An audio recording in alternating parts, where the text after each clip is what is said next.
A lot goes on when I go to sleep. All right, no place for a child. Let's get started with this.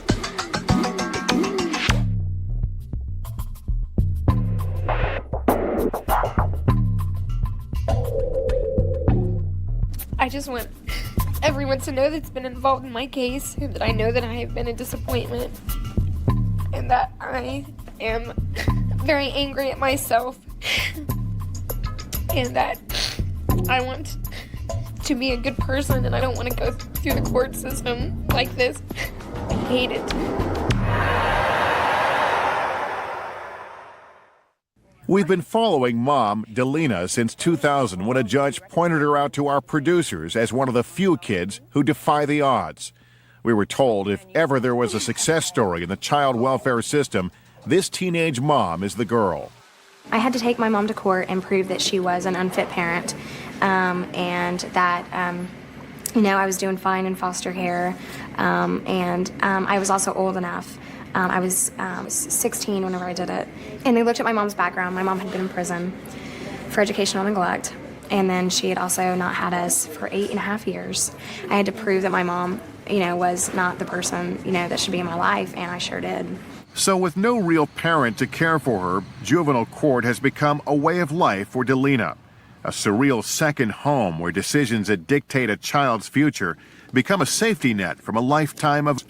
Having lived in more than 15 foster homes since first becoming a ward of the state, Delina is back before Judge Taliaferro for this 6-month review hearing. Let's go on the record, please, in the matter of Delina. This matter is set today for a review hearing. Who's with you, Delina? My foster mother, Kathy Brown. Delina was 14 when she got pregnant with her son, Gavin, and both remain wards of the court.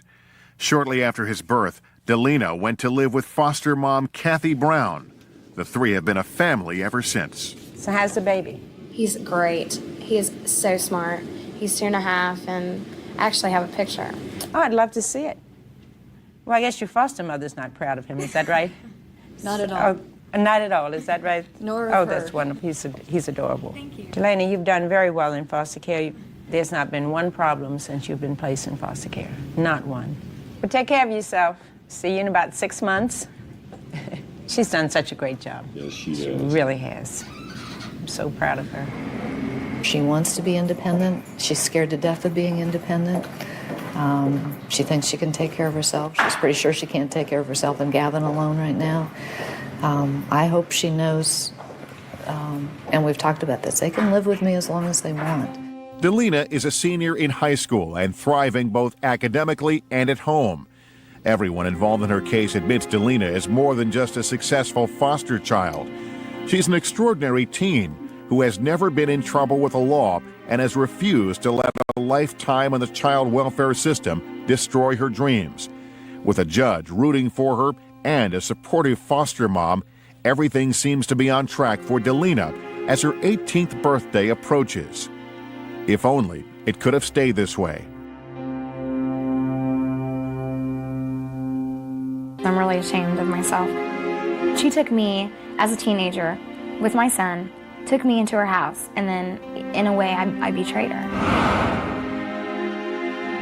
When we see Delina again just a few months later, her life has crumbled around her. For reasons even she can't explain, Delina stole 2 checks from foster mom Kathy Brown, then ran away from home. After a week on the run, missing her son Gavin was too much to bear. And so I called Beth. I said, I can't do this anymore. I need to see him. I took myself to the youth shelter, and then I lost him, and I haven't seen him. I didn't get to see him for weeks. And that was just... And then the first time I saw him, the first thing he said to me was, "Mommy, are you sad?" And I could not believe it. I mean, just how much him and I had been together. He knew. He could feel it. Delina now lives in yet another new foster home while she awaits her trial on theft and forgery charges. She's allowed to see Gavin only twice a week, and those visits are supervised by a social worker. Gavin continues to live with foster mom Kathy Brown as Delina awaits trial. As the weeks pass, Delina knows her fate lies in one person's hands. And even Judge Taliaferro admits this is one court date she never expected.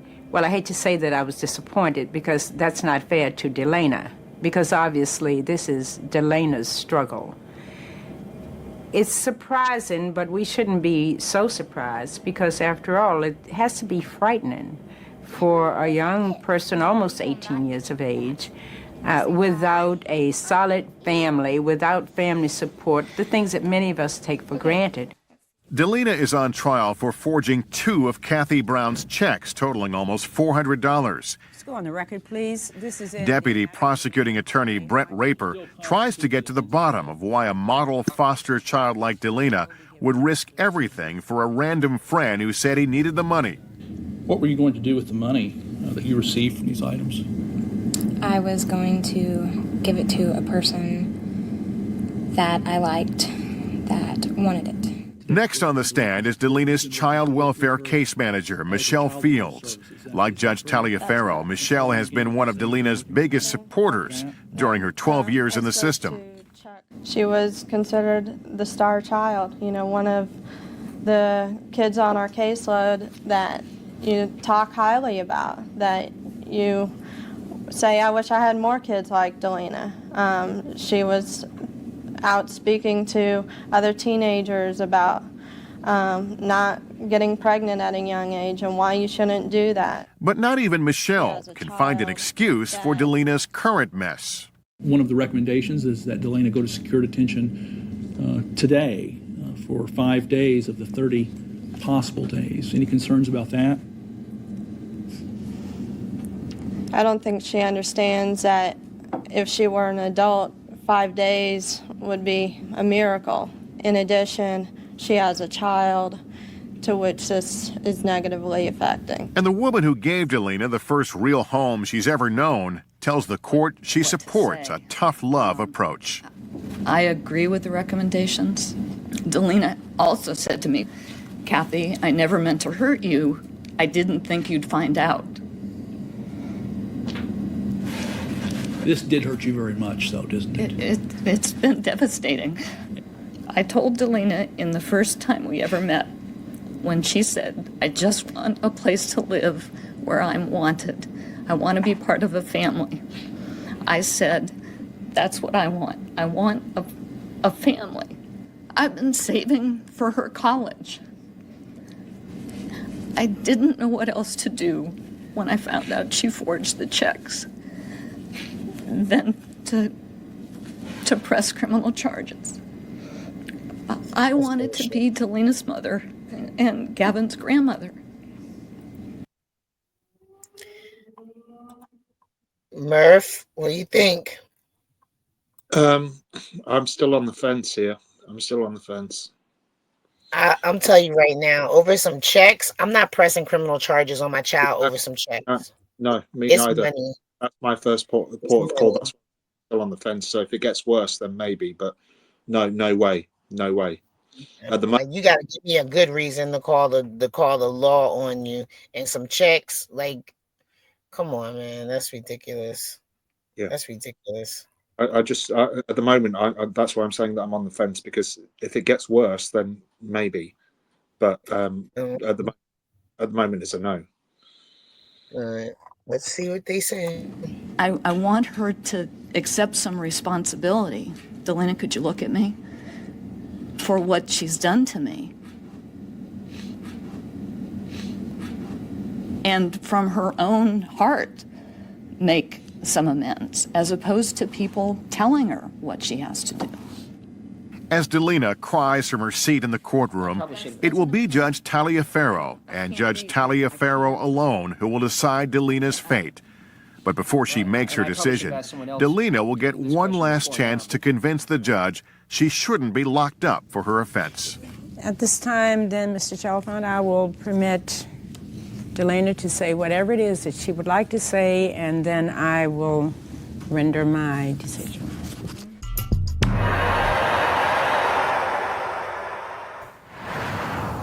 It's a warm fall morning in this community just outside Chicago. as another long day begins for juvenile judge Mary Beth Bonaventura. The judge, a 22-year veteran of child welfare court, watches as 13-year-old Joshua enters her courtroom. I swear the testimony you're about to give to be the truth, the whole truth. Joshua is here today after a weekend of violence at home. But this fresh-faced 7th grader isn't the victim. He's accused of being the perpetrator. All right, we're here today for a charge of battery. And that happened in your home, is that right, ma'am? Yes. Do you want to tell the court what happened? Joshua went after his sister with a pair of scissors. I didn't see it. She came out of the bathroom screaming, and I told him to go to his room, and he didn't want to. He threw stuff at me, and then he walked out of his room. When I walked out, followed me, and then he punched me in the face with the fist. He split my lip and made my head go back against the wall. Then he choked me, then he spit on me, and I told my daughter to call 911. This is the first time something like this has happened? To this extent, where he punched me, yeah. Are you afraid of Joshua? Yes. Do you want him to come back? How old is this lad? 7th grade, which is about the time that they start getting a little squirrely. Pubescent. Yeah. But my thing is, you're going to let some kid punch you in the face and bang you against the wall and split your lip, and you just going to what? That's all you doing is calling the cops? Okay. Oh, God. What are these people doing? I'm telling you, it don't got to be the first resort, but listen. Listen. That's one thing for me. I had these kids. I'm not able to be afraid of them. But they didn't have the kids, I guess. They're just foster parents, maybe. Yeah, so, okay. Oh, they didn't say foster, they said mother. Are they? Oh, that's the mother. Oh, I thought these were foster parents. All right. But the first one was the foster mother, and I completely disagree with her because I thought this whole video was going to be about that one case. I didn't realise. But yeah, no, the first one was a total no for me. You don't over some checks. Are you joking me? Right. Like, it's ridiculous. Like, no, I don't know. Anyway, but Anyway, this one, the punching in the face and stuff like that, like, yeah, no, you're not going to walk away from that one. Sorry. No, and you're not going to walk away from that, but you're not just calling the police. I mean, you need to get to the bottom of it psychiatrically as well. There's a reason. Well, she got to call the police because she ain't, defending herself, I'll say. So she's just laying there getting her butt whooped. So that's what she got to call the police, I guess. Yeah. Well, let's find out. Let's be on and find out. Yeah. Back into your home? No. So at this time, you don't want to take him home with you? No, I don't know what else to do with him. Have you had him do any counseling or any evaluation? Yes, he's been in counseling since he was in 3rd grade. Like so many kids who end up in front of Judge Bonaventura, Joshua has been in and out of trouble for years. But this is the first time his behavior has landed him in juvenile court. You will see the experience will leave his whole family overwhelmed and confused. He's been in a juvenile detention center for 4 days, waiting for this hearing. And today, he's about to find out his latest outburst has cost him a huge price, his home. Because his mother says she can no longer deal with him, the judge almost has no choice in her course of action. And in front of our cameras, this boy who came into court a juvenile delinquent, still under his parents' care, leaves a ward of the state. In legal terms, Joshua is now a child in need of services. Today, the court will find probable cause to believe this child has committed a delinquent act, refer the matter to the prosecutor's office to file a petition. The court will order that the child also today be made a temporary ward of the Division of Family and Children and order that he undergo a psychological evaluation. And I will order that the Division of Family and Children find placement for him. Joshua, do you have any questions? No, ma'am. All right. This hearing's adjourned. Thank you. As the bailiff leads Joshua out of court, it's up to his mom and stepdad to make it official. They sign the papers temporarily giving their son over to the custody of the state. What? I wanted to say, no, I want to take him home. He's my son. I need him at home, but I also knew that I have to do the best thing to help him. They're asking for all his information, his birth certificate. So it's like I'm giving him away. he came out and he was just so angry and so, I mean, yeah, but I wanted to hug him. I wanted to say, Josh, I love you. You know, it's not because I don't want you or because you're terrible, but I don't know. I just couldn't. I had to make the point that, Josh, you stepped over the line. You're here because, you know, you really went way over. Back inside, Joshua tells our producer he sees things differently. Were you sad? Yeah, because my mom said she didn't want me, so. Do you think that that's really how she feels? Yeah, I want to go live with my dad in Texas, but I don't think they'll let me. I only get to talk to him like twice a month because my mom doesn't like me talking to him. I asked him if I could call him and she'd be like, no, no, no. Most of the time when she goes to work, I just still call him. If you could have a perfect situation right now, what would it be? My mom would be still. Huh? There you go. There you go. That's the answer. Like, before you, unless the father is dangerous, right? Like, let's, just say the father's not dangerous, right? Even if the So father unless was the dangerous, father is, even no, if the I don't think. You go first. Well, like, if the father was a PDF or something like that, and that's why she keeps him away, then I can understand why, whatever. Or, but other than that, like, if you just don't like the father, like, send him to his daddy, because he ain't gonna do that with his daddy. His daddy gonna check him. So let him go with his daddy. My point isn't even about going to see the dad. He just said that she only lets me call him twice a month. Right. Why? At this age, he probably should be living with his dad. Why is he only allowed to call his father twice a month? Let's say even if it's a PDF file, right? And we're just speculating, and not about this story, but just in general, right? Right. Even if his father is a PDF file, he wants to speak to his father. Why is he only allowed to speak to his father on the phone twice a month? Right. And she wonders why he's acting up. He obviously doesn't get on with his. Right.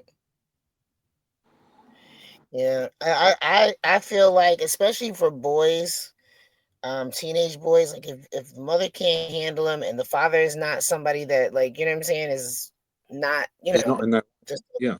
you know what? Then send the boy before you send the kid to the state. You're gonna send the boy to the father. Yeah. Like, why? Like, why was that the first thing to do? Like, that doesn't even make sense. So, but I don't know. Dad could have been on substances. Dad could have been PDF. Dad could have been, like, I don't know what the thing is, because I feel like even for the state, before you accept this child, you should be looking for the father. Well, you should absolutely. be looking for another family member to place them. Like, I don't understand why we just taking these kids, and like, people have family members for a reason. Like, I had a cousin that they had their child taken, but they went to go live with another cousin. So I don't understand why, why they're not looking for a family member, somebody for these children to go to before they take them in. Yeah. And but my point isn't even that. I mean, I'll repeat it again. I'm not even talking about having physical contact with the father, because we don't know the ins and outs of what he is, or he might be the nicest person in the world. We don't know. Yeah. Could be the worst in the world, or she could just hold a grudge against him for some strange reason. We're not going to know that.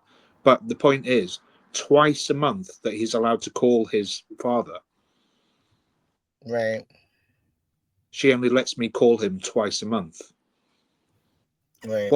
What's that about? What hurt are you going to do? I mean, even put it on speakerphone if you're that worried about it. Right. Let him talk to his father every single day if he wants to. Yep. Yeah. At least connection. And he wonders why he's got such hatred towards her. Yeah, I agree. Let's see what else. And right here, and I told her I was sorry and asked her if she'd forgive me. And then I just told her that I want to live with my dad because it'd be better for both of us. His mom says she and Josh's dad divorced when he was a toddler. By the time he was in grade school, fits of anger became the norm. But no one in the family suspected things would ever get this bad. Josh now finds himself caught up in the juvenile justice system And he and his family will soon learn it takes time, lots of it, to be free of that system. Now, you know why I shot these, right? This is in case you guys run away. Because if you run away, I'm going to give this to the police department. I'm going to give it to every police department in the state of Indiana to find you. I would have preferred to work with Joshua in the home, with the parents, in some intensive counseling, maybe Joshua on probation, a probation officer going to the school, going to the home, monitoring his behavior, maybe doing some parenting classes and some parenting skills in the home with the other children. That opportunity wasn't there. So what I can only hope for now is that through therapy and Joshua maybe growing up a little bit on his own, maybe some separation, maybe she'll miss him and want to work harder on it, that we can reunite them. Because as I told her in court, as much as we like Joshua, it's still her child, and the law says that we have to reunite families, and hopefully we can work toward that. I mean, the verbal is one thing, but, you know, and I told him, if he wants to hit me, hit me. I'm 6'4", 240 pounds. Knock yourself out. You know, we bought him a punching bag so he could punch that when he got angry. You know, it's not like we as parents haven't tried everything that we've been in the Rainbow program. He's been in Banana Splits. We've been to family therapy. He's been in individual therapy. He's on medication to try to control his anxiety. It's to the point where he has to understand that he's responsible for his actions. And I think that's what his problem is. He doesn't understand that he is responsible for his actions. Now, 4 days after beating up his mom, Joshua faces the consequences. He has no idea where he's headed or for how long. Because, like, I don't even know where I'm going or anything. It's like they're just pulling me like I'm a dog on a leash. What should the state do to help a boy like Joshua? As his parents now learn, signing over your child to the custody of the state has enormous, far-reaching consequences. Teams of counselors, therapists, caseworkers, and other specialists will now decide where Joshua will live and for how long. And in the next 2 weeks, Josh's life will take a drastic turn.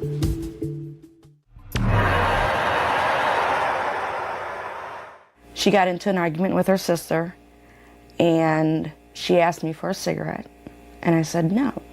I said, you don't need one. Well, I'm going to kill myself. For nearly 8 months, 13-year-old Connie has been a patient at Meadows Hospital, a facility that specializes in behavioral health problems. Her mom tells us the story of how Connie became a ward of the court and why the state had to take control when she no longer could. She took off in my room, don't know how much or what quantity of pills she did take. She grabbed a kitchen knife, threatened to stab her sister, threatened to kill herself, stab herself. Well, we fought the kitchen knife off of her, got that. And then she took a coat hanger, put it around her neck. And at that point, I had seen her eyes, and I knew that she took quite a bit, whatever she did, and she didn't have a whole lot of time. The past 8 months at Meadows Hospital have been a hellish ride for Connie. She's in court today on a battery charge, accused of assaulting staff at Meadows Hospital. We're going to proceed as follows, Mr. Rape. Connie's case is a complicated one. A young teenager with severe emotional problems, violent outbursts, and a family in turmoil.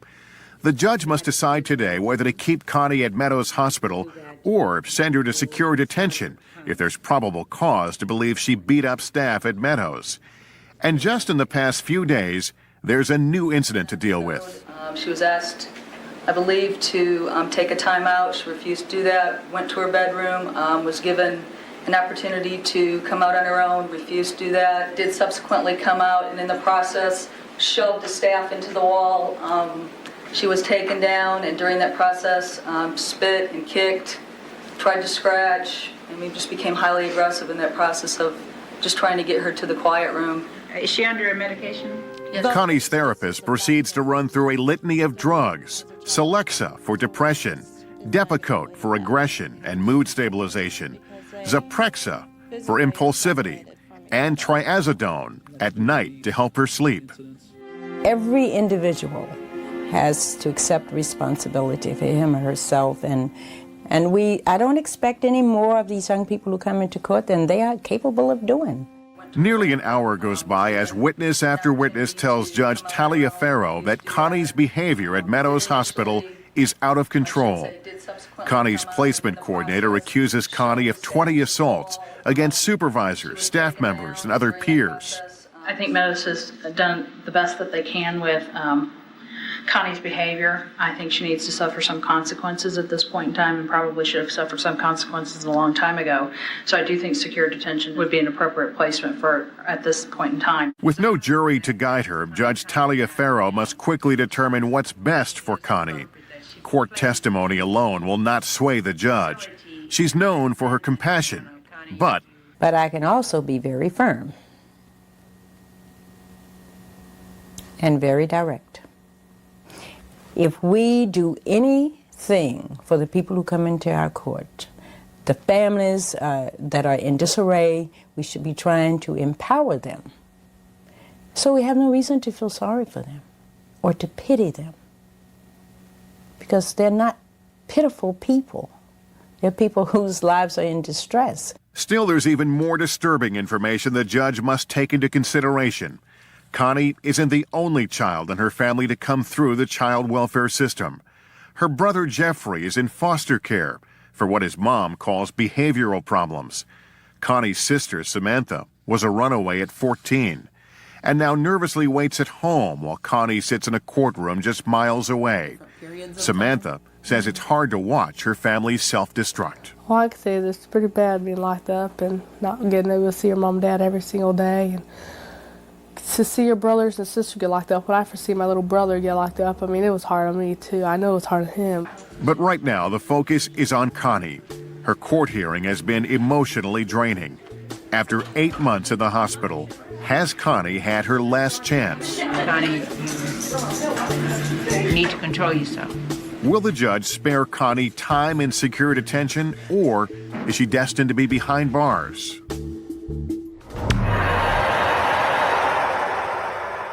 I don't have any control over that, but if you get found guilty, what's going to happen to you? So you're saying that I can never see my son again because of this bull? Sir, you say that again and you won't see him. That's right. Well, that's not fair for me not seeing him. I didn't even point a damn gun at You're not going to see him right now until I decide. Do you understand?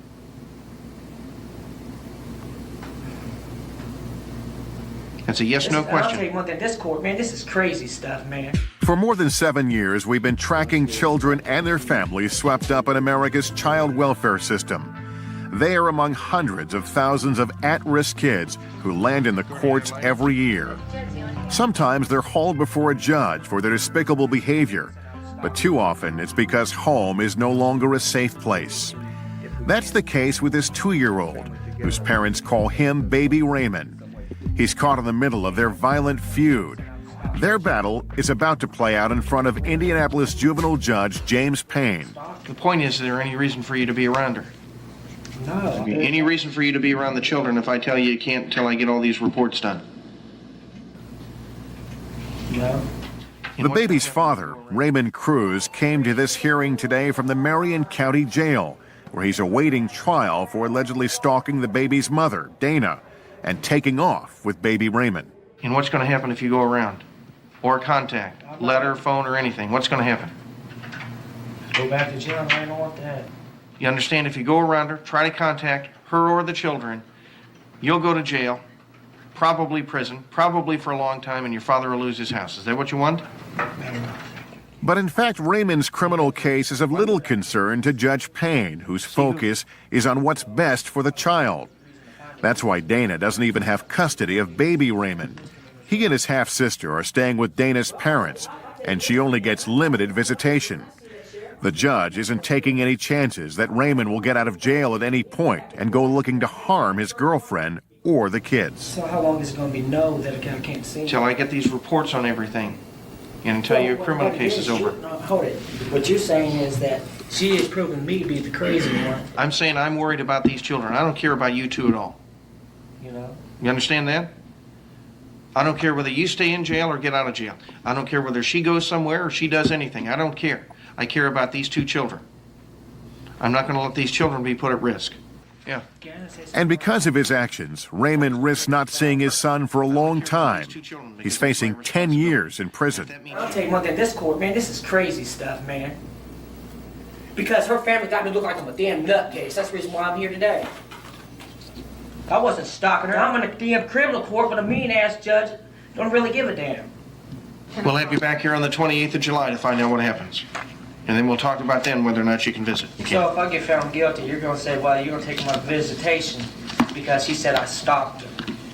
How the can you stop her? Sir, the next time you use foul language here, I'll remove you right now, and then you won't find out what's going to happen. Do you understand? How can you stop? Do you understand that, sir? Yeah, I can understand that, but how can you As the hearing ends, Dana is frustrated that this day in court doesn't end with her getting her kids back. All that I want to do is spend time with my son when I get out, and that's what I want, man. I don't want nothing to do with Dana. But Raymond's mood quickly turns, and it's not only Dana he has in his sights.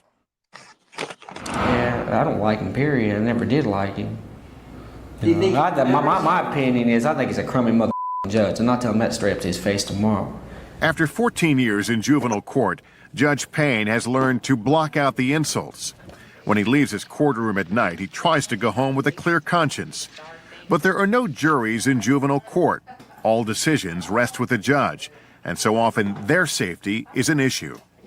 I think a lot of judges suffer through that, and that is the decisions we make are pretty convicting for families, for parents, for individuals.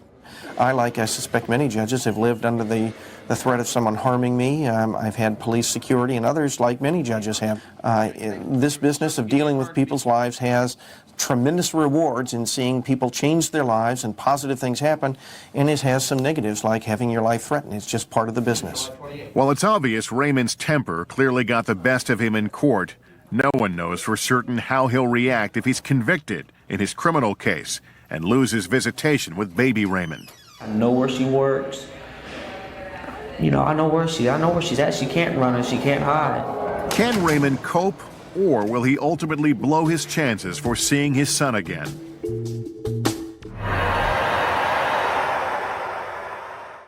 If Chelsea could be in the same community with her mother, because her mother and stepfather had such a wonderful, close relationship with her. Yeah, I'm concerned about the way she gets treated up at Meadows. I know she gets out of control.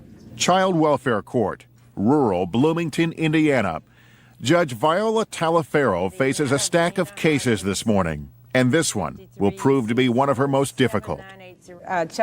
Linda is a low-income mother of 3 and is in court because of her 9-year-old daughter, Chelsea. Chelsea has been diagnosed with oppositional defiant disorder, attention deficit disorder, and is mildly mentally retarded. State's Attorney Steve Galvin tells the court that Linda can no longer cope. Linda agrees and, in fact, has asked for the intervention of the Office of Family and Children in this matter. Is that correct? That's correct. She's trying her best. Is that correct? Yes, she is. But there are times when a parent's best just isn't enough. Today, Linda does something most parents can't imagine even on their child's worst day. She asked the court to take her daughter away. You really put forth well, I don't have the word to describe the effort that you've put forth to keep your daughter at home with you. Yeah. On a bad day that, like if her mind's made up to where she don't want to do nothing, you have to struggle with her, argue, fight her. She's, like if I have to restrain her, she's throwing me around in my living room, picking up boards, hitting me in the head. These cases present enormous problems for parents because the cost of caring for them is just overwhelming, and most people cannot afford to pay for the care of these children, and there are not enough facilities for them. So you have parents such as Chelsea's mother who will try every way that can be tried to keep the child at home. But if the child is unmanageable, it cannot be done.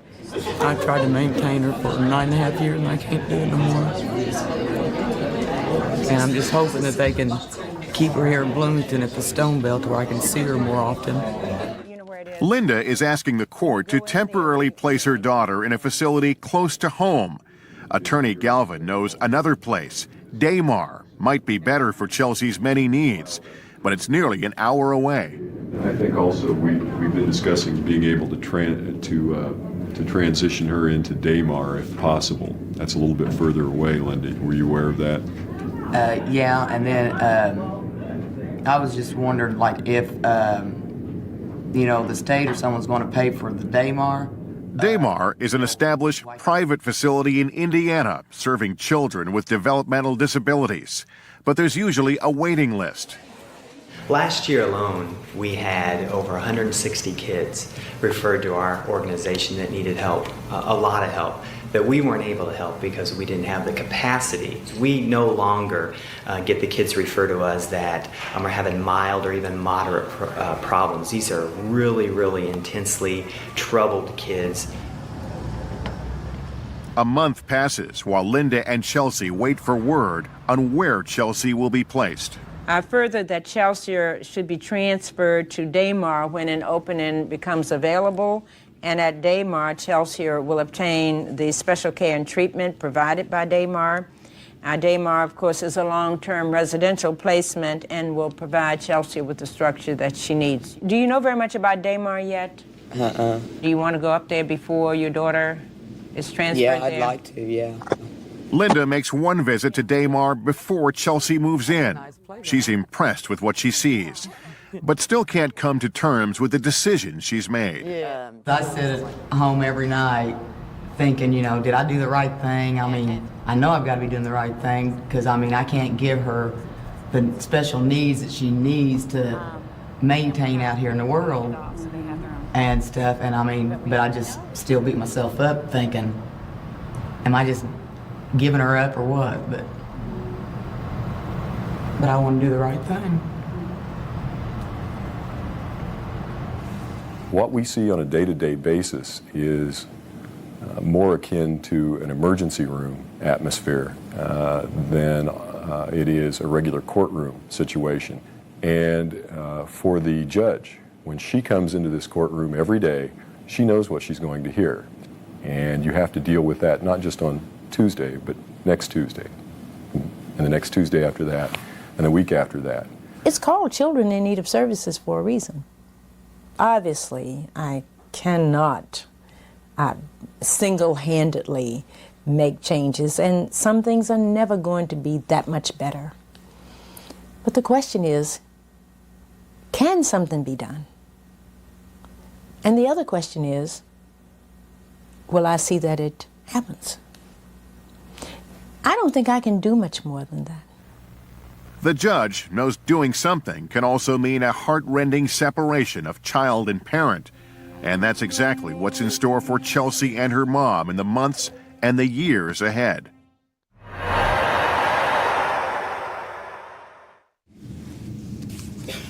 At this time, then, I will permit Delana to say whatever it is that she would like to say, and then I will render my decision. 17-year-old single mom Delina, who has been in and out of foster homes for 13 years, is facing the biggest challenge of her life, her trial on theft and forgery charges. Delina is in front of juvenile court judge Viola Talafiero after stealing checks from her foster mom. Merv? Yeah. Okay. Any comment? I missed, so I was heating up some food, so. My only comment is there seems, I mean, I don't know whether we're missing a bit of the stories on all of these stories, but the first port of call should be to send in help, to try and help these parents first and see what it is, why it's going wrong, what's happening, why is it going down, the first port of call shouldn't be to take them to court and try and get the kids off them. Mm-hmm. It should be to try and help them first. Do you think maybe these kids spend too much time inside? And like when we were kids, we spent like almost all day outside. Well, I know we did almost all day outside. So by the time we come in, it's like take a shower, eat your dinner, and go to bed. Yeah. We used to play that out. Might be part of the problem. In this country, we used to play out on the streets until the lights. We've got street lamps that would automatically come on at a certain time of night, depending on what time of year it was. Mm-hmm. And we were allowed to play out until those street lamps came on, and that was a sign for us that we needed to go in. And if we didn't, we'd get our ass whooped. Yeah, I mean, maybe not every case, but I'm not saying about the ass whooping. You know, I don't agree with that these days, but I certainly knew that when the streetlights came on, you know, we didn't have tech our day, did we? We didn't have technology like that. I did Amstrad weren't on the phone either. With a green screen that you used to have to put a cassette tape in to load up the game, and it took about 40 minutes for the game to load. And then you'd sit there just playing a game, like tapping keys on the computer board and stuff like that. And it's just like, but yeah, you got bored after that for about 15 minutes because your mates were knocking on your door saying, do you want to come out and play? Right. Whereas now all kids do is they play with their mates online. I think not every case, you know, being outside and playing outside would help, but I think for some of these cases, some of these kids might just need to run off some extra energy and possibly be too tired to do anything else, like fight with their parents or whatever, like, you know. But I don't know. Like me, that's probably just a too simplistic, you know, approach, you know. Yeah, but I mean, there's only been one kid in this whole thing. I mean, the first one, I know that she's still young, but she's a mother still. Right. And it's, you know, the other ones have been fully grown adults. And I just think that it's far too easy for a court just to instantly take them to, you know, whichever agency it happens to be, to just take them straight to court without just coming in and saying, right, how can we help you? What's going wrong here? Let's try this first. Let's do something to try and keep these kids, the families, as opposed to coming barging in and going, right, we're taking you to court and we're going to take these kids off you. Right. I agree. That's my thought. We'll get some more into this. 2 years. It's now time for her to explain to the judge and her friends in the courtroom how her years as a model foster child and teenage mother led to a day like today. I just want everyone to know that's been involved in my case. That I just want to respond to Gunita. It's not more dangerous today, Gunita. It's not more dangerous today to leave your children outside unsupervised. The reason why people portray it that way is because we have so much more media exposure these days about it. We've got 24-hour news channels. Every single channel. I'm talking about this country now. I can't talk about the States. But when I was growing up, we had 4 TV channels to watch. 4 TV channels, and each one of those TV channels had the news on only twice a day for half an hour to an hour. So they were only allowed to show what they could show twice a day for 1 hour. Now we've got 24-hour. We've got it on our phones popping up, and it's always bad news. It's always this, that, and the other. So people is scaremongering, but nothing. If you look into statistic-wise, nothing is more dangerous today than it's ever been. Sorry, I just wanted to point that out before I forgot. I know that I have been a disappointment and that I am very angry at myself and that I want to be a good person and I want to do good things and I want to succeed and I don't want to go through the court system like this. I hate it. So I just do want everybody to know that regardless of if you don't think that I am remorseful, I am, and I am truly sorry. That's all I want to say. First of all, the most important thing is what are the appropriate consequences for a young person who commits theft and forgery. But what about the remorse? She hasn't shown remorse. Delana has had more than adequate time to make amends if she could. Is Delana a bad person? I don't think so. Is her behavior unacceptable? Of course.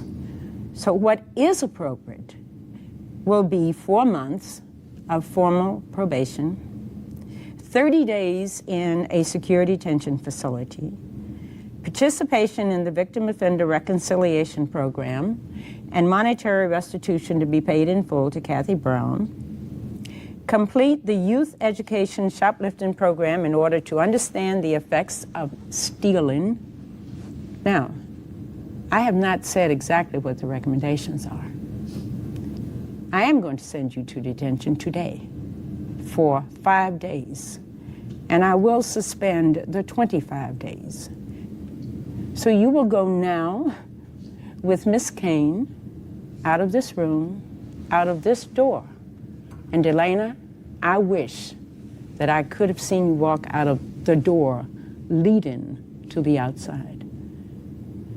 You owe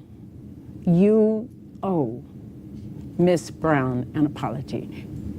This is not the end of your life, but your future, Delana, is in your hands. Delana, will you go with Miss Kane, please?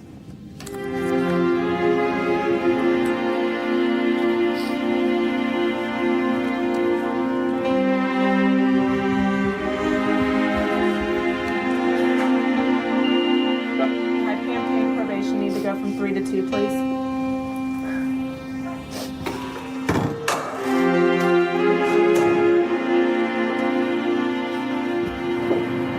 This is what I deserve.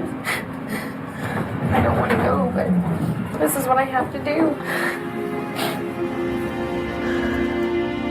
Take your shoes off.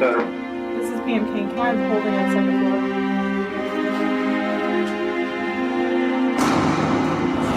She wasn't here for all of the good she'd done in the past. She was here because she committed 2 offenses. Her future's in her hands. I do not know what that will be. It's hard for me to untangle my hopes for her with my hopes for Gavin. I think I said in there, my initial goal was to be a mother to Delana and a grandmother to Gavin. I'm scared to death that if she gets Gavin back, that I'll never see him again. And I couldn't live with that. The research does demonstrate very clearly that there's a strong likelihood that a young person who's been in foster care for a lengthy period of time may well end up in delinquency court. So do I think about that? Yes. But if you give them, quote, slack, then are you sending a message to this young person that this kind of behavior is appropriate? Continue to do this? No. You say, stop now. Make changes. 5 days later, Delana is released and begins weekly visits with Gavin, who continues to live with Kathy. But as time moves on, Delana faces aging out of a system that has been her lifelong safety net. By winter, she is pregnant with her second child.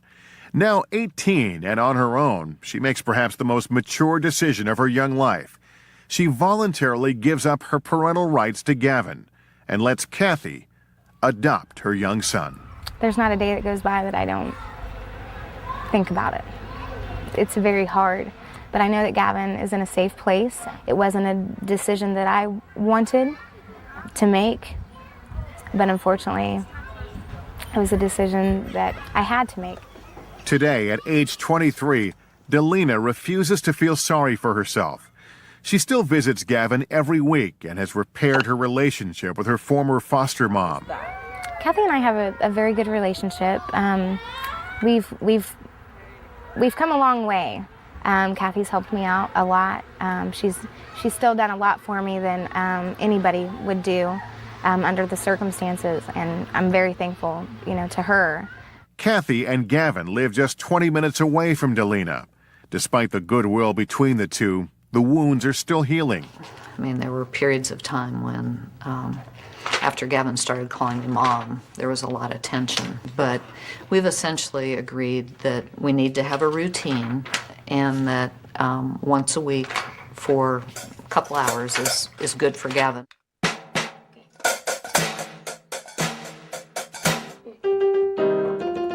There were great times and awful times with Delana when she was here, and there have been that since she left and since I've adopted Gavin. But for the most part, it's been a richer life. Jamie, I'm sorry, excuse me. Do you feel like I'm reading Jamie's comments? Do you feel like this foster mother maybe had a plan to get this child all along? Yep, I do. I mean, that's the vibes I'm getting from her. She wanted this kid, in my opinion, from the beginning. And, they're making it seem like she stabbed her or something. It was a check. It was some checks. Are we serious? Yeah. Like, so she gave up her kid for adoption because she wrote a couple of fraudulent checks. I'll say it now. When I was young, I stole money out of my mum's purse, and that's me You holding said my. what? I said I'll say it now that I stole money out of my mum's purse when I was younger. If I wanted to go to the shop and buy a packet of cigarettes or something, I started smoking when I was. Right. Do you know what I mean? So and Right. that I that's mean, been. could you imagine that ruining your life? You got to go 5 days. Now you Yeah. can't. Now you got to visit your kid, and like, uh, that's crazy to me. This whole thing is crazy to me and out of control.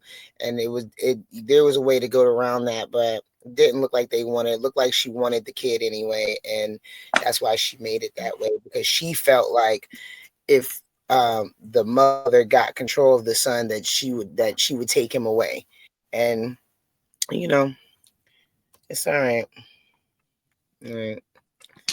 I guess God will have to sort that out later. Well, let's hope so.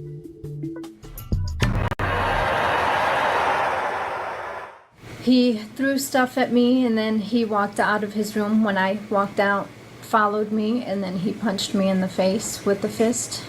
He split my lip and made my head go back against the wall. Then he choked me, then he spit on me, and I told my daughter to call 911. When we last saw 13-year-old Joshua, his mother was distraught. He was confused. Joshua's parents had just signed over custody of him to the state. As Josh's mom and stepdad left the courthouse, no one knew for certain where he was going or for how long. By the time we see him again, Joshua is a veteran at Alternative House, a temporary placement facility for children in need. It's like I miss my mom and my family, but I don't miss them. I miss them, but I know it's better for them. It's like I'm sacrificing myself because I know it's better for them. It's like this is like a big waiting room. I'm waiting to know where I'm going. Just pause it. Why do I think I should be in the place where I'm going? Why should a child have that on his shoulders, right? I know that he's acted out and he's been what people would call a little brat or whatever you want to call him. I was going to use a different word, but I won't. But why should a child, 7th grader, be saying, but I know that it's better for them? You're a child. You're a child. It's not your problem to be worrying about whether it's better for your parents or not. It's their problem to be worrying about you and how they can get you help, not shipping you off to somewhere. Absolutely. You know what? I was thinking, I was talking about this the other day. I said, do you think that if at maybe 13 we started sending kids, I don't want to say boarding school, but something like boarding school, where it's like it's residential for teens, that would be like a better place for them. They don't have to get into fights with their parents. They come home on the holidays, and this way, they kind of get to miss their parents, but they also have that independence, but they also have their schooling. I feel like maybe this is why some people send their kids to like boarding school at teenage years, because it's like, pardon me, sorry, I don't want to deal with it. And maybe, when they're around other kids, in that type of environment, maybe it matures them just a little bit more. And, they don't have to go back and forth with their parents because they're not right up under them. They have that little bit of independence, but they still have, almost like early college. Because I do get that, Steph, but and sorry to interrupt you, my love. But it's really, I'm because I'm ADHDing at the moment watching this, right? And it's really annoying because the first case that we've seen, we've already said that it seems it seems to us, right, that, and this is just opinion, so this is allegedly, that this woman wanted to get rid of that child. She wanted to get rid of it. Reporting her for stealing checks, right? Okay, so that's the first one. The second one, we know for a fact, if my kids weren't allowed to call me, right, my kids don't live with me full time. I've got 50-50 with me and my ex-wife, right? And if my kids weren't allowed to phone me on a daily basis, they would turn out the same way. If they were told that they could only, especially my boy, if he was told that he wasn't allowed, he was only allowed to phone me twice a month and not see me at all, right? That would certain behaviours as well. And we're just 2 cases in. So I just wanted to say that. Think about what you're doing, and especially as a judge, somebody that's given that kind of authority. Yeah, I wouldn't rule that way. And to answer Juanita's, boarding schools are good, but very, very expensive, unaffordable for most families. Education system terrific as well. See, and that's what I guess I'm trying to say is that instead of, it would be like a boarding school, but it would be free. So like, just imagine if for the most part we changed our dynamic of schooling once they got to, like teenage years, to where now you have the option to go to it, because I know in North Carolina they have a school. I don't know if they call it a boarding school, but it's a residential school. It is free. You have to, pass a test to be able to get in. And I think it's 11th and 12th grade maybe that they have, and you can live on campus. And so like, imagine if that was the case. And like some of these teens that just don't get along with their parents, but when you're away, you're good. Like, you're able to function and do everything, and just maybe it's just, because teenagers, they get their personalities. Maybe it's just that, like, I mean, Yeah, no, I've got to say that I disagree with that, because I think that they're the fundamental years where you need your parents, and that you learn from your parents, even though they're stroppy little bastards. Sorry to swear, yeah. but I think that's fundamentally where certain disciplines come in, so that because that's when you're turning from being a child into being an adult or an adolescent, and that's where you need to. And even if they continue to be stroppy, eventually when they come out the other side of that, they're going to have learned hopefully from what you've taught them. If they get to your age, they'll be the same as what you are. If you're respectful, and if they're in a boarding school and they're not being around their parents, then I think that can be detrimental. I don't like the idea of boarding schools, full stop, to be honest. But that's just my opinion. I'm not disagreeing with you. Right. Well, Yeah.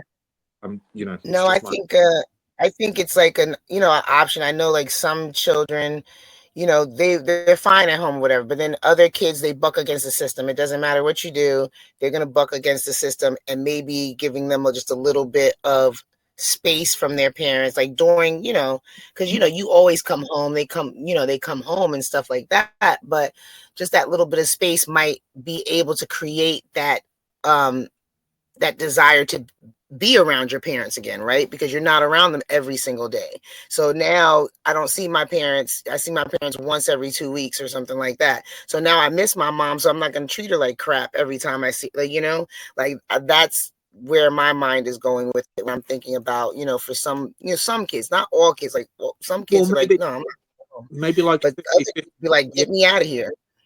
Maybe a 50-50 option of like that you've got the option to stay there on the days that you want to stay there, and then the rest of the days you go home. Right. If you're having issues with your parents on that certain day, then you've got a bed to stay in. Right. Do you know what? Maybe right. like that. But right. And it's not necessarily that it's a far away. Like it could be right in the same town. So you go home on the weekends, or you know what I'm saying? Like there's some type of space that, this confrontation, whatever it is, you don't have it as often, because you don't feel like they're always in your ear, like the parents are always in your ear, and kids are always, like, oh, I didn't see my mom till Saturday, like, hey mom, how you doing, let's go hang out and have a good time, or whatever the case, and enjoy your time together. Now you're not fighting every day, but that, but some kids, they're fine. They don't need that option. But some kids that go through these like different fits and violent stages, and they're always being combative with their parents, or the parents are combative with them, maybe that's an option that might bring them closer together, because both of them had a break, and now I didn't see you in a week, so I miss you now. I don't know, just something, just food for thought. Good night to here. Bye. Yeah, I think it's night to hear, my bro. I'm checking WhatsApp now, just as I'm speaking. Because I'm gonna get help there. You're gonna help me. Joshua's been in a holding pattern at Alternative House for 30 days. But this afternoon, his life is about to take a radical turn. After lunch, Josh will be loaded into a car and transported back to juvenile court, where he will face battery charges for hitting his mother. Well, I pray that when we go to court, then I'll probably tell the judge where I want to go. And I won't be shy to tell the judge and thank them for the food. And that I could probably get out of here anytime soon. She'll make the decision where I can get out of here anytime soon. Like the soonest time. That is the fantasy of a naive young child who doesn't quite grasp that home is no longer an option, and that his opinion doesn't count when it comes to figuring out what's best for him.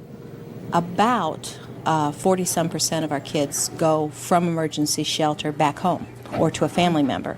But in Joshua's case, that would not be a safe thing for everyone involved. He needs a lot more supportive services, and perhaps for an extended period of time. Sometimes Josh will have a perceived wrong, oh, so-and-so got in line before me, or he stepped on my shoe in the lunch line or whatever, and all of a sudden he's ready to cut loose with profanities that you wouldn't expect out of this sweet little face. And he can go from 0 to 65 just like that. His motor is running all the time. I want some cards. I just hope I get to go to a placement, because they told me I might be going to the Ark in Wisconsin, and then they told me I'd be going to Cornerstone, and I'm hoping I go to Cornerstone because I don't know nothing about the Ark.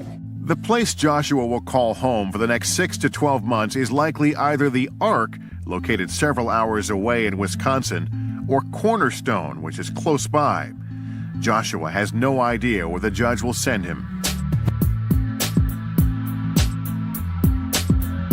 I swear the testimony that you're about to give will be the truth, the whole truth, nothing but the truth to help you God. I do. Please be seated.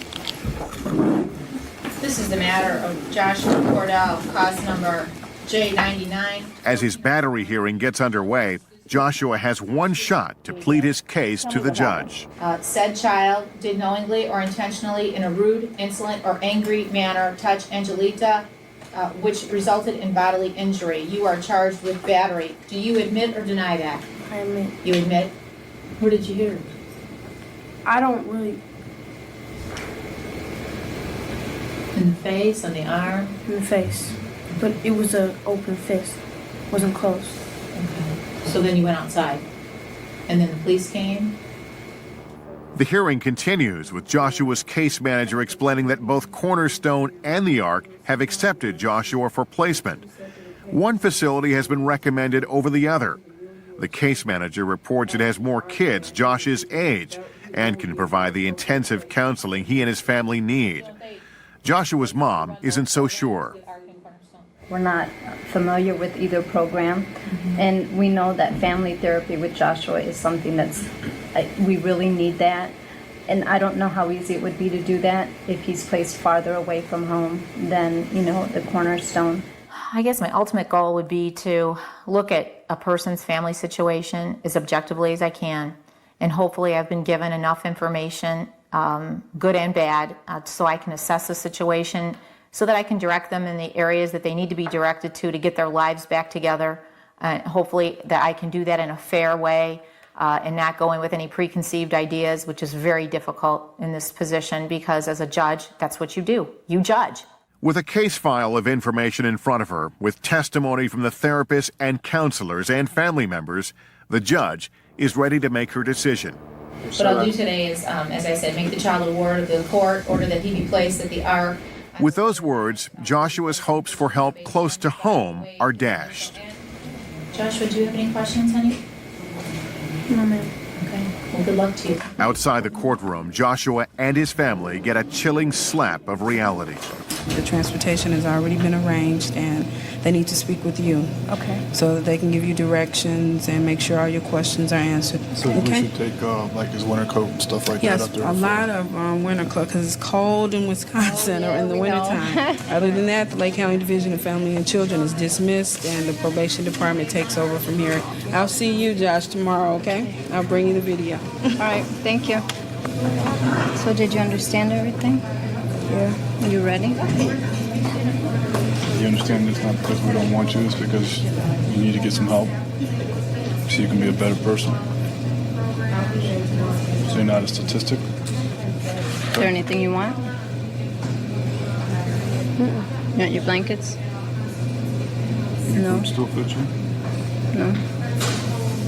Anything else? No, you sure? Then why are you so quiet? It's nothing to say. Okay.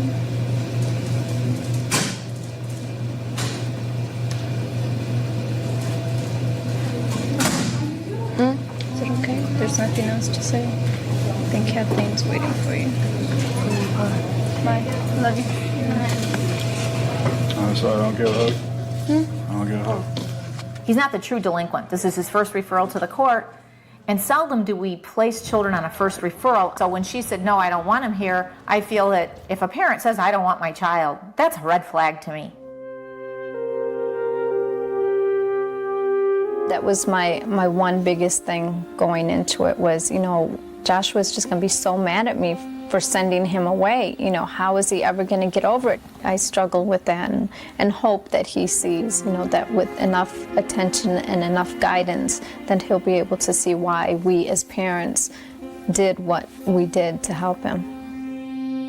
Josh is still a part of the family, and we know that Josh is still, here with us, in spirit, but he's away. Joshua will remain at the Ark for at least another 10 months.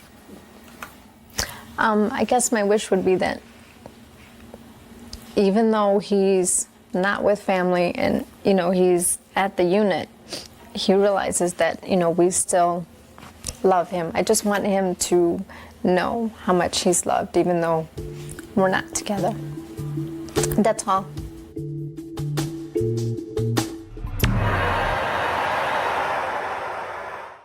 All right, we're ready for our 115 now.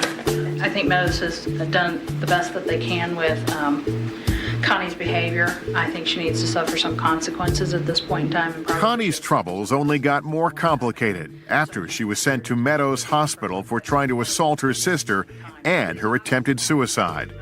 In her 8 months at Meadows, a facility that specializes in behavioral health problems, Connie racked up 20 reports of assault on the staff. And that's what brings her to court on this day. So in my mind, it's very important if someone has committed an offense, particularly an offense that would be a felony if committed by an adult, that some kind of consequence that takes away or at least will give the young person an opportunity to think about it. While the judge would normally send someone with a record of assault like Connie's directly to juvenile detention, she's concerned the amount of medication Connie is on is what's affecting her behavior. She was asked, I believe, to take a time Before she makes a decision on where to send Connie, back to Meadows or to secure detention, she hears one last piece of testimony from Connie's counselor. I think Meadows has done the best that they can with Connie's behavior. I think she needs to suffer some consequences at this point in time and probably should have suffered some consequences a long time ago. So I do think secure detention would be an appropriate placement for her at this point in time. She sabotaged the placement so that she could go home. She's a young person, and she's not supposed to exercise the judgment of a mature adult. It is obvious that at this time Connie cannot remain at Meadows Hospital. It is appropriate that she be placed in the facility in Vincennes, Indiana. Connie, you need to control yourself. It's a challenging job. But there are some happy endings.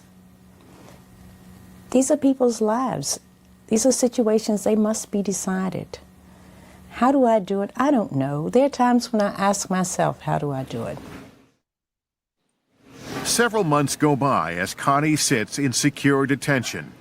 Unlike her stay at Meadows Hospital, Connie plays by the rules and quietly serves her time. As her next court date rolls around, her mom, Becky, is still worried the judge might not let Connie come home. I hope she says, Connie, you get to go home. I do know it's going to be tough.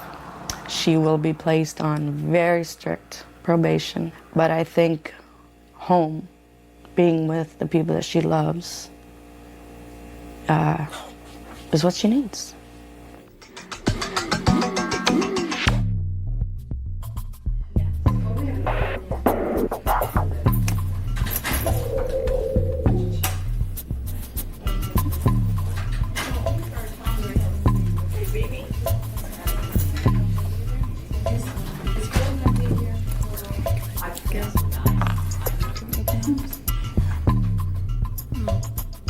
Go on the record, please, in the matter of Connie Miller. The judge hears testimony on how Connie has fared in secure detention. She now has to weigh the options of what to do next. We would be asking that the court order Connie on probation for 6 months. That would be supervised. Ms. Hamilton, do you think that this is an appropriate recommendation for disposition? I do, Your Honor. I've discussed this with Connie, and I think she's very eager to go home and try to make it work. Connie, do you understand that you were in placement and you are out of placement because of your behavior, because you committed a battery on a staff person? Yes. And did you do this because you were hoping that you could get out of placement and go home? Yes.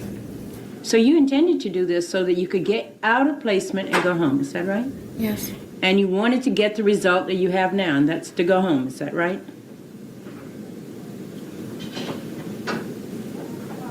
Yes. You pushed the staff person so that you could go home.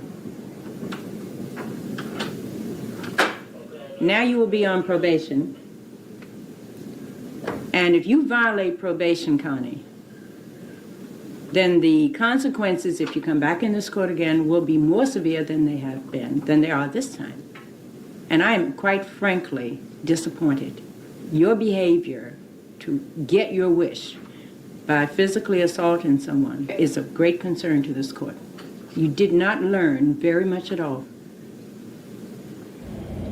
It is the decision the judge must make. Well, I'm just getting angrier and angrier. I mean, if she wanted to go home and she's going home, I guess she played the system, did she not? Yeah. Like she played you at your game. You mad at her because she played you at your game? No, I'm not talking about her in particular. I'm talking about the preceding one. No, I'm saying the judge is mad because she played her at the game. She played the system's game. Oh yeah. So Absolutely. She was smart enough to know, oh, okay, you're gonna send me home if I do this, so let me do this and you send me home. You're gonna send me home. Yeah, exactly. Right. How would you not? I think the judge is mad because she played them at their game. And the other one that really annoys me is that they've put them into the judicial system to then offer them family counselling. Surely the family counselling should come first before they need to put any child into any kind of judicial system. Right. That come Pretty first. much. Let's try this. Let's try that. Let's try the other. If it all fails and this keeps happening, then we'll do it again. We'll go back to the jury. We'll go back to court. Sorry. And if that's the last resort, as far as I'm concerned, when it comes to kids, the very, very last resort. Yeah, I didn't really like that either. As a parent and who has dealt with similar situations, I'll tell you what, I'll fight my kid to keep them at home with me before I sign them over to the government, as if they know how to raise kids better. So I'll fight tooth and nail for mine till you turn 18. You're gonna be here. As soon as you turn 18, you want to leave? Okay, now we ain't got to fight no more. But you can do what you want. As soon as you turn the legal age and you're a child, if you want to leave, and I guarantee you, if you leave, you'll want to come back. But if you don't and you're standing on your own 2 feet, then it means I've done my job properly. Right. I mean, and that, as far as I'm concerned, but just first port of call, calling the police, and letting the judicial system deal with them, and taking them away from you and putting them in homes, and then you turning up every now and again when they get a court hearing, and you patting them on the shoulder and say, "Can I get you anything? Can I give you your sheets? Do you want your sheets?" I'd say F off. And he'd be like, "No, I don't need anything." I'd go, F off, F off. I'd never want to see you again in my life. Why would I want to? I mean, I remember people saying, "Oh, if they want to run away, just let them run away. Don't stop them from leaving." Are you crazy?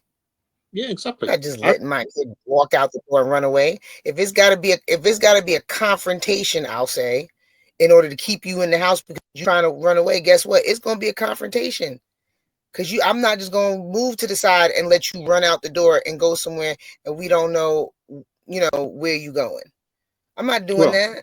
So you be out here in these streets. These kids don't know what's out here in these streets. I'm the parent. I know what's out here in these streets. Mm-hmm. They think they just trying to get away from the parent. They don't know what they stepping into when they walk out that door. So if it has to be a confrontation in order for you to stay in this house until you turn 18, then that's just what's going to be, buddy. Yep. Like, that's just me, Totally get you. And fun fact, I ran away from home when I was 15, and I ran down south. I lived up north, and I ran down south. And my mum came and found me, and then decided to stay with me. So we stayed down there, and we got, because I'd already found a place. Then she moved in with me, and then we stayed down there. So at 15, you can get your own apartment in UK? Yeah, no, you can't. But I just forged everything, and got my. You're very smart. Yeah, I was 6'4" at that time, so people just believed me. Yeah, no, I had kids that, you run away and you up the street at your friend's house until, their parent gets home. But now what you gonna do? Sit outside, by the electric box. You don't have no plan. No plan. What? You walk out with your little rucksack on your back. Ada, what's going on? I just looked at the chat. What's going on? Hey, Bonnie, what's going on, Ada? What am I looking at? Did you send me something? Hold on. Ada's been trying to get you guys to look at something for her. Yeah. Need to right. So we need to find the links of Ada's videos, because Atwood channel wants to look at her videos, so for her to go on and tell her story. Okay. Are you gonna send it to them? Is that what they want? Yeah, I'm subscribed to Ada. Over the weekend, Ada. I think it's Ada. Do they want ones from your channel or the interviews that you've done on here? Just let us know in the side chat, love. If there's a ones from, we'll have to go back through the videos and see which ones you came up on, so that we can pick out the videos.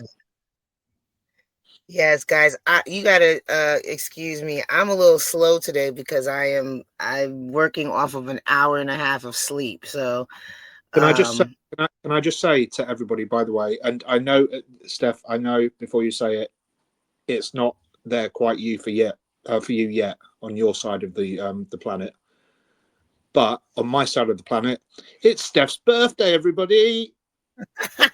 Steph's birthday. Happy birthday to you. Happy birthday to you. Happy birthday. Thank you, brother. I appreciate it. I am 1 year older in the UK. So half an hour. I just popped in my mind.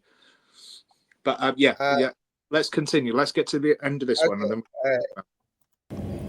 So the judge must weigh the facts, the evidence, the law, and make a fair, impartial decision. That's the job. I think that you owe the community some hours of work. And public restitution will be 40 hours of community service done with a not-for-profit institution. So my job is to make a decision, to make the decision that should be made, and sometimes it may appear to be very harsh. But that doesn't mean that I do it without giving careful thought to it.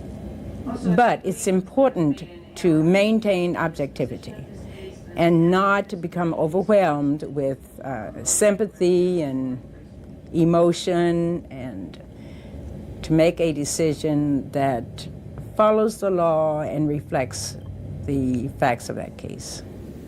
Judge Taliaferro reluctantly releases Connie to her mother based on the recommendation of the caseworkers and the attorneys, but wonders what message this has sent. Can an explosive child be successful in an unstructured, chaotic environment?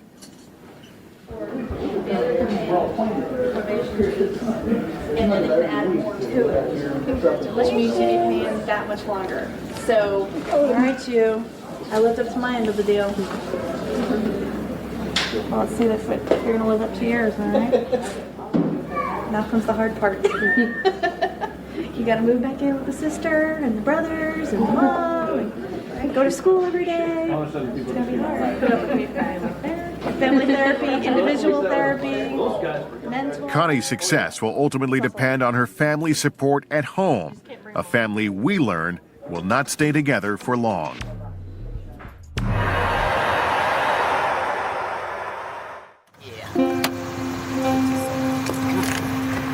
Come on. No, don't be showing no tears.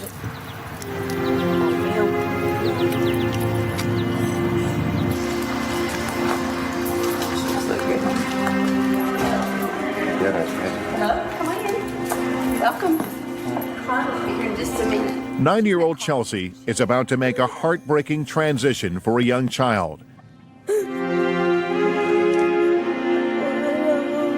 Moving an hour away from her parents into a residential treatment facility, Daymar. Chances are Chelsea will live here for years. I sit at home every night thinking, did I do the right thing? But I just still beat myself up thinking, am I just giving her up or what? But I want to do the right thing. Well, you're doing the right thing. After nearly 10 years of her daughter's uncontrollable behavior, Chelsea's desperate mom, Linda, has made a choice that once might have been unthinkable. She has signed over custody of her daughter to the state, making way for juvenile court judge Viola Taliaferro to send Chelsea to Daymar. The Daymar staff tries to prepare Chelsea for her move. Look how big that playground is. Big, isn't it? Or go get on the swing, then you'll swing. But at just 9 years old, she's completely overwhelmed. Some of them want to go home, and they want to go home very badly. Children grieve when they leave their parents, but that doesn't mean that they cannot be happy and adjust very well in another setting. I'm sorry, but I need to know if this judge has children. Just, I just need to know if she has children. What did this 9-year-old? What is she in for? Because I missed it. I must have missed hers. No, What is she in for? She wasn't mentioned. This She wasn't mentioned. Okay, so we don't even know. No. Okay, I thought I missed it. Okay. Oh no, sorry. Yes. Are you leaving? Well, just. Yeah. So no, this it's because the mother has ODD, right? So they said that the mother has oppositional defiance disorder, and she has some. Well, but they didn't even explain to people what that was, right? The narrator just said, this mother has ODD and something else, and she can't look after her daughter. So then she voluntarily gave this child up, basically. What the heck? And where is the family? Like I am so sick. Like this irritates me because it's like, okay, you give your child up.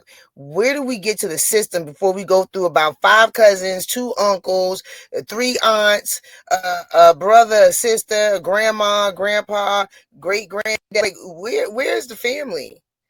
Like I find But it hard to the believe main nobody has a family. the main reason this is annoying me so much is where is the help before it gets to this?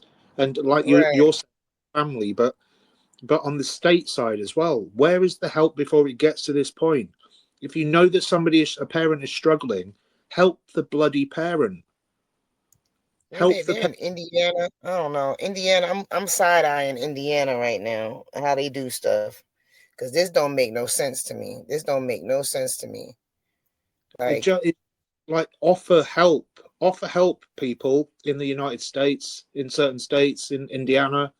Offer help before you send kids off to live in institutions. Say, right, okay, I'm a judge. I've got a brain, obviously, because I've studied for this amount of time and I know the law and I know this, that, and the other. I'm going to, before I put this kid in a situation where they know nobody apart from their family and friends, and before I take them away from that lifestyle that is the only thing that they know, I'm going to offer these people help. That's going to be my judgment. I'm going to say, right, I'm going to order that you need to go for parenting classes, you need to get family therapy, you need to do this and the other. Put the money into that other than CPS, and give CPS a quota. What was I gonna say? And this kid didn't even do nothing wrong. It's her mother. Yeah. So this would be a perfect example of why we would have residential schools, right? Because you wouldn't put her in CPS, but she would be at school, and then she could visit her mom on the weekend or whatever the case. And some of that responsibility. Because what did that kid do wrong? That kid didn't do nothing wrong. Exactly. And what annoys me a lot as well is the narrator on this, just by saying, when this case first came up and she was sat there in a yellow top, and he just said, this mother has ODD and whatever else he said that she has, but didn't explain what that is. And to most people, they wouldn't know what that is. I know that it's opposite defiance disorder. Yeah, I know what ODD is too, but yeah, but the thing is, like, even if it's not family, what about friends? What about Yeah, friends? exactly. Somebody. It doesn't Somebody that have to she be the knows. system. Just somebody that she can go to that can keep her while her mother works out whatever issues and gets on medication, because clearly. Oh yes, they did. Right. So this is the woman, right? They said, and thank you, Renee, for jogging my memory, because I've got ADHD, so I forget really, really quickly. So I'm surprised that I even remembered that they said that she had ODD. But they said she's got ODD. I'm not sure about the ADHD, but they said this woman has ODD and has mild to moderate retardation. So is this the mother or the daughter that has it? But they said that she's mildly to moderate retarded is the word that they used. Who the I mom? Yeah, the mum. And I put in the side chat, mildly to moderate retarded isn't a condition. What does that have to do with her taking care of her kid? And like, I'm confused. The kid been with her this long. You can tell how angry I am because we're not even allowed to use the R word. But yeah, that is not like this. This is starting to irritate me too. All right, let's go on because this is getting irritating. Few minutes. Okay. Will you help me? Hey, lay your shoes in your closet. I want to see if I can fit in them. I might be able to fit in them. Let's see. Hey, Mom, I can. Okay. Hey. Come here. Come here. You're going to have some fun up here. Right? Don't do it. You won't get me crying. Let's go visit and call. I love you.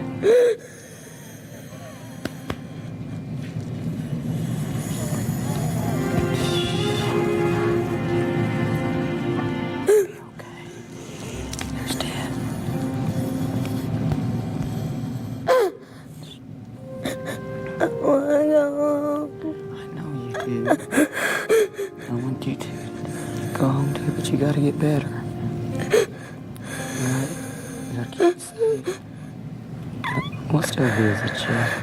We'll call you. Write you letters, buy you things.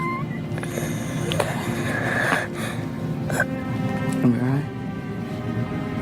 Okay. You need to tell Mom to see her later, okay? Because she'll come visit you, okay? She'll come visit.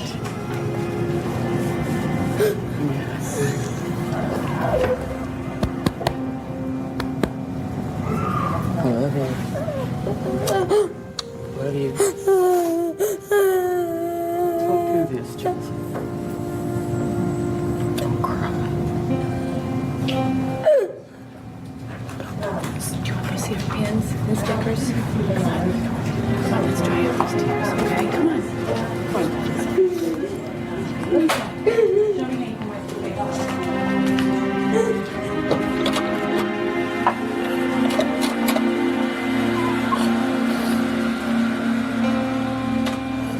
We'll go for a visit another time.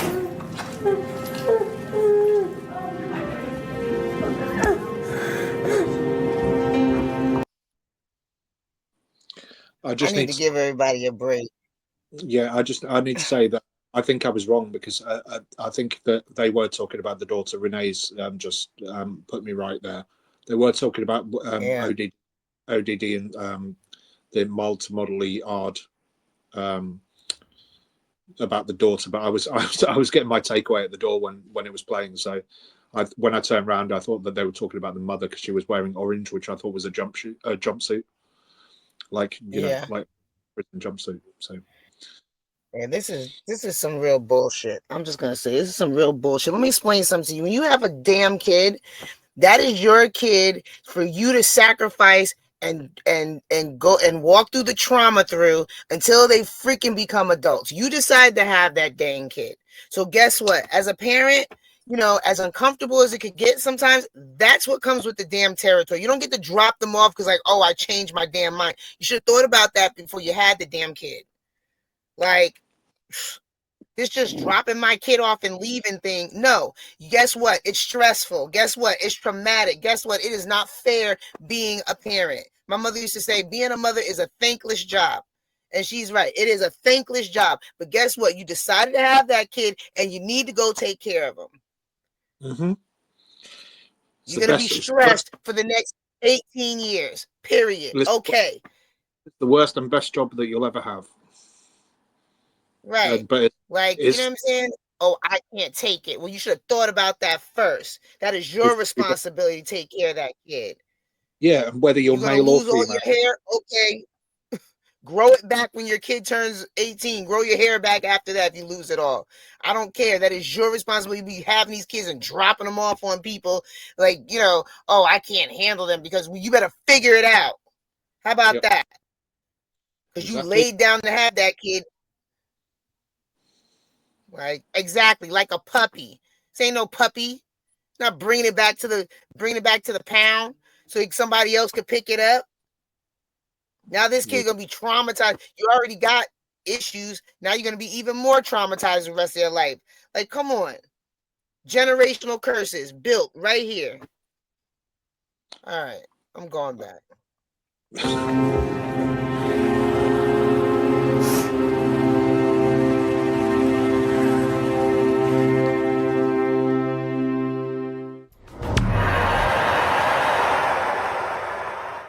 So you're saying that I can never see my son again because of this bull? Behind the closed doors of America's child welfare courts lies a toxic mix of angry parents, confused children, and powerful judges. Sir, the next time you use foul language here, I'll remove you right now, and then you won't find out what's going to happen. Do you understand? How can you stop? Do you understand that, sir? Jail inmate Raymond Cruz is learning that the hard way. When we last saw this angry dad, he was in front of juvenile judge James Payne because his son, who he calls Baby Raymond, is a ward of the court, considered a child in need of services. Raymond is in jail on charges of stalking and fleeing from police. Even though he's now behind bars, Raymond wants to see his young son. During his last court hearing, he was furious his visitations had been halted. Well, but it's not fair for me not seeing him. I didn't even point a damn gun at nobody. I wasn't stalking her. I'm in a damn criminal court, but a mean-ass judge don't really give a damn.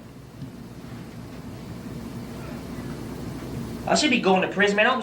Following this court appearance, Raymond returns to his jail cell, where his emotions continue to boil over about Judge Payne and his girlfriend, Dana. I guarantee, like Judge Payne don't understand. He's stupid, because when that case is over, she'll be back at her mom's house, and I know exactly where she's at. And she don't need to be leaving baby Raymond there, because they're going to be stupid, because when I get out, I'm coming to see him.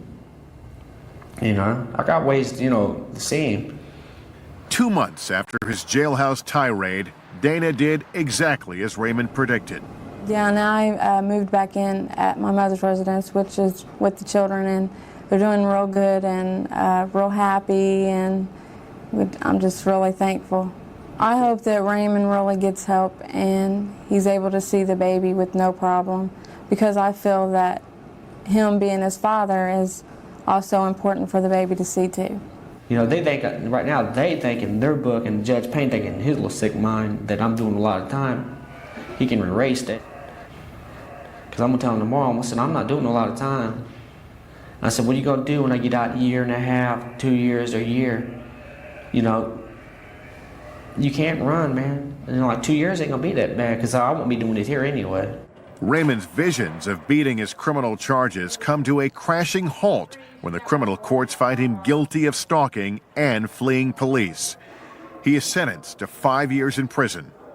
One thing that all judges have to learn is, how do you maintain a judicial temperament that means I don't lose my temper at you even if you lose your temper at me, and to recognize finally that ultimately the authority is in the court.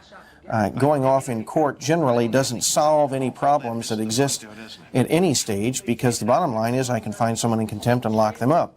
That seems rather hollow, though, with someone who's already in prison and virtually has nothing to lose. So part of it is then just keeping your eye on the ball, and the eye is, and the ball is, exactly what is going on with this child. And if I lose my temper, if I take umbrage, if I get upset and display that and get into a dialogue, we lose sight of what's going on, and that is, what is the best interest of the child? Will there be a peaceful resolution in the case of Raymond and his son? The odds are against it, and 7 years later, the final outcome is even more astounding than you might expect. Tracking the long-term effects of the child welfare system on kids and families is never an exact science. In the case of Raymond Cruz, 5 years in prison have changed a man and his family. Baby Raymond is no longer a baby. He's a 10-year-old boy. And Raymond himself, he's back home, living with his dad and stepmother and helping to raise little Raymond. Yeah, we can be friends, but see, Dad don't talk to her. We can be friends. She can come over and visit baby Raymond. I don't really care. I don't care. Like I said, I was in prison. I worried about God and all that stuff. I'm not tripping over that at all. Here we go. And I want Daddy like her, but Daddy don't love people too much. I don't know why. Baby Raymond was bounced from relatives to foster care during the time his dad was in prison. In the end, Dana signed custody papers allowing her young son to live with Raymond's parents. Raymond's stepmom says the first few weeks with their grandson were tough. Gary. Because I still say that he has flashbacks. Because when we first got him, he spilled something. He jumped up and was running to the bathroom to find something to wash it, to wipe it up with, and he was crying. And there for a while, he wouldn't let you touch his food or anything because he thought you was taking it from him. Dana does visit young Raymond even though she no longer has custody. The continued rift between Dana and Raymond still leaves their son with more questions than answers. We try to answer his questions, when he asks or anything, and he's... Well, I told him, I said, no, nobody's going to say anything bad about your mom or your dad. That's just because they're your mom and dad. And he says, okay. Children will believe and remember 80% of what they see and 20% of what they hear. And that is particularly true in the ages of birth to about 5. By the time those kids get to our school system and then involved with other systems, if things haven't gone well, it's going to be difficult for the rest of us to fix those children. Earlier, the better. The best prevention, the best treatment is good help early. Raymond's parents admit he is on medication and having a tough time adjusting to life on the outside. Young Raymond is learning disabled, yet he can tell his dad is struggling. Yeah, because I love him. I don't care if he's sick. I still love him. I don't know why. I don't know why Daddy loves somebody too much. Well, I don't know. What one generation tolerates, the next will take to excess. Frankly, if there were a formula, if there were an absolute right way to do it, we'd all be doing it at this point. It is a problem because there is no single answer, and it is doing the best job you can, listening to everybody, and then trying to make a good decision about that child. Our attempts to find young Raymond's mom, Dana, have been unsuccessful. We wonder how she feels about Raymond's release from prison and the limited contact she has with her son. But we can't help but remember her words 7 years ago when this whole ordeal began. I know how to dial 911.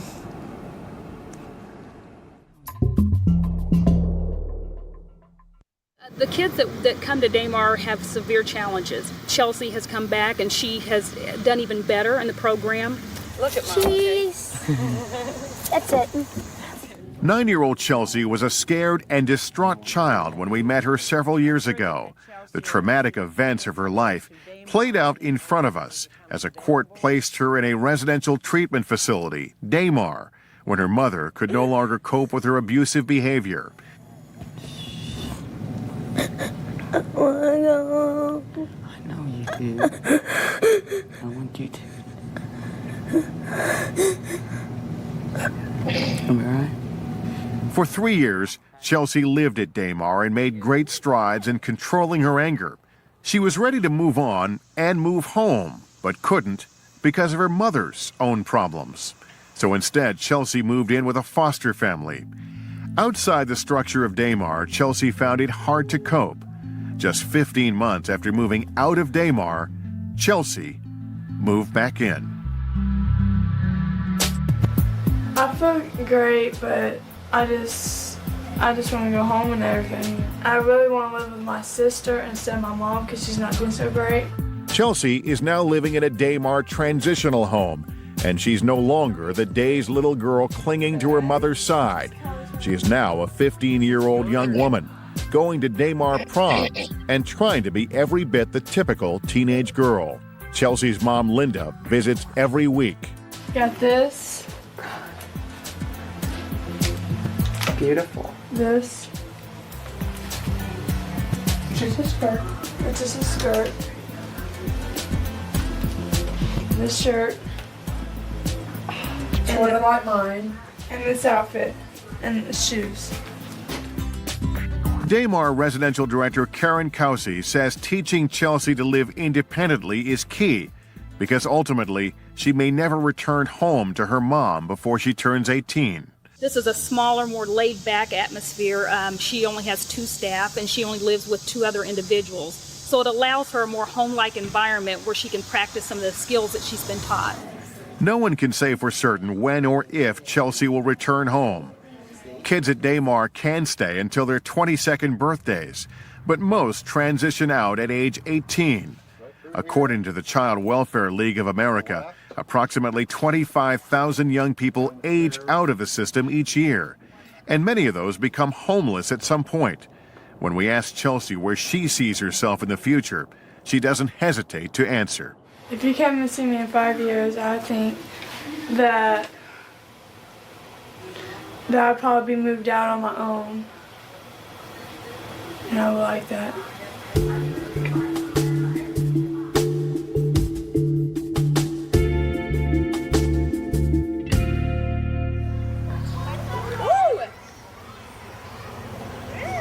I do know that I went against the odds and that I've done really good with my life. But I wonder if I had like a different life if I wasn't in foster care, what my life would be like. Over and over, as we've spent the last 7 years documenting the lives of children in the child welfare system, we hear the same words. The system is no place for a child. 23-year-old Delina knows this all too well. 15 foster homes, a mother by age 15, and at 18, the decision to let her former foster mom adopt her little boy. Kathy ended up adopting Gavin, and I still have a very, very good relationship with Gavin. I'm still his mommy, and you know, we see him weekly, and he just doesn't live with me. After voluntarily giving up her rights to Gavin, Delina's life wasn't empty for long. She and a former boyfriend went on to have a healthy baby boy, Sage, who helps keep Delina's sights on the future. You know, Gavin has said to me before, I think you love Sage more than me because Sage lives with you. And, you know, I've explained to Gavin several times, you won't be able to understand it yet. And I can't explain to you what has happened until you're older, and you will be able to understand. It's a window. She's surrendering. Although I would want more than anything for Gavin to be with me and to live with me full time, I'm thankful that I at least have a relationship with him. And that's a leap of love. She did that because I would imagine she felt that Gavin would have a better life, would live in a more stable environment than she could provide for him at that time. But the fact that she has remained in his life has to be a double blessing for her, for Kathy, and for Gavin. Delina is now engaged and at age 23 finally enrolled in college. She defies the odds. Only 1/3 of teenage moms receive their high school diplomas. Less than 2% earn a college degree by age 30. But Delina hopes to someday become a nurse, or maybe, not surprisingly, a social worker. Oh, I'm gonna do it. It will happen. It's just a matter of time. Yeah, he goes to preschool, and Sage knows how to count to 5 in Spanish. I have to decide which way I want to go. You have your own road.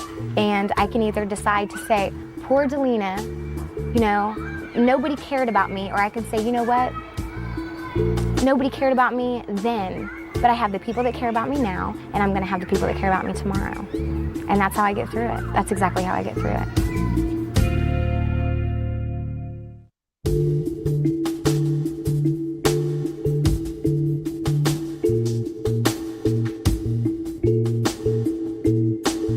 There's a lot of power that the position has. I am going to send you to detention today for 5 days. One must be very careful how one uses that power. It should never be. But it is my job to make the final decision. I can't run away from that. I can't duck it. Delinquent child for committing the delinquent act of battery. If the state is going to be involved in someone's life, then there must be a compelling reason for it to happen. And I am the one who has to make the final decision. One of the last things my biological mother said to me just about 3 years ago was, Delina, everything that's happened in your life is your fault. And it's not. It's not my fault. But like I said, every day is a learning experience, and you cannot beat yourself up over stuff, or you won't get to the next day. For 7 years, we've been on a journey to understand how growing up in the child welfare system ultimately affects the children it's supposed to protect. When you have public defenders or agency attorneys or foster parents with too many kids that they're responsible for, then they can't do their job. And I was critical for years about people not doing their job. You understand, if there's another positive test for cocaine, I'm going to order the children removed and we're going to find someplace else for them. Yes. If we have a caseload standard of 12 and 17, and a caseworker has a caseload of 35 or 50, they literally can't do their job. And so Judge Payne did the extraordinary. After 20 years on the bench, he resigned and jumped to the other side. He is now the director of the state's Department of Child Services, the very department he railed against as a judge. The system is so complex and so often uncaring and over-demanding, and doesn't listen often to the children who have to live through it. It's why in the system, what we talk about now are bringing in foster children who are now adults to say, what should we be doing differently? And the key often is just care about me, listen to me. Delina is the first to agree with that sentiment and says it's also why she hesitates to pursue a dream of hers, a career in social work. But despite the chaos of her childhood, she doesn't blame the system for the madness in her life. Sometimes there's only so much that social workers can do. She had to place me back with my mom. And whenever she found out that I was taken away from her again, I saw her several years later and she said, Delina, I'm so sorry. That's what I had to do. That's what, was ordered. So I think that I would feel a lot of guilt sometimes. As we've tracked the lives of each child over the years and watched them become young adults, no two stories have been the same. Some, like Delina, have grown more resilient with time. Others leave more questions than answers. And that includes Joshua. He has not been back. It probably doesn't surprise me a lot that you haven't been able to find him in this day and age. 1 in 2 marriages end in divorce, so perhaps they even left the area. But no, he's not been back to the juvenile court. Following his year at the Ark, Joshua and his family reportedly got back on track. Then, after so much time, money, and intervention, his case was closed, and all contact between him and the court system was lost. Our efforts to find Joshua have proven unsuccessful.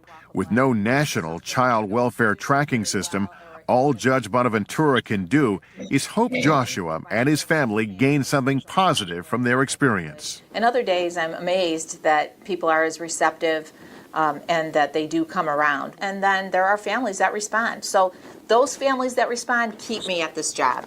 At one point I decided that it would be nice if I, as the juvenile court judge in a large urban area, took on as a challenge some kids to see if we could make a difference, if I personally could make a difference. And so I selected 4 cases and spent extra time with calling, visiting, chatting.